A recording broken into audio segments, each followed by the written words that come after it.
Hello, my name is Sarah Ocampo from Ocampo Wiseman Law, and I'm a local Las Vegas probate, estate planning, and business attorney. Today, I wanted to answer a question that I get a lot. What is the most litigated issue with respect to residential real estate? As a business attorney, I do a lot of things that have to do with real estate. I also teach a continuing education course for realtors. So we do a lot of litigation and transactions, real estate related, both residential and commercial.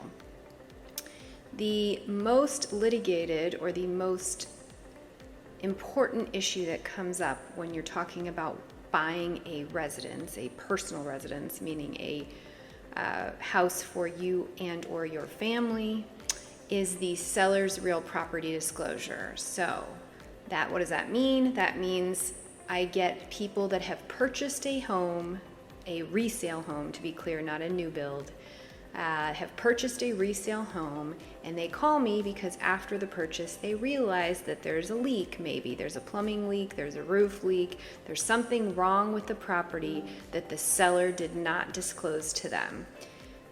So then we have an issue and we talk about whether there's any actual case and if we are able to help them or not.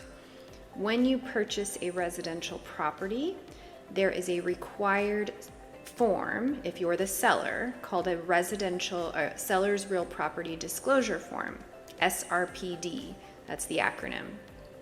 The seller is required to fill this out in Nevada. Now there are some exceptions, which we are not going to talk about in this video, but in general, if you're a seller and you're selling a house, you're going to have to fill out this SRPD that will then be given to the buyer in the during escrow, so before closing, so the buyer can review it and decide whether they want to move forward with the sale.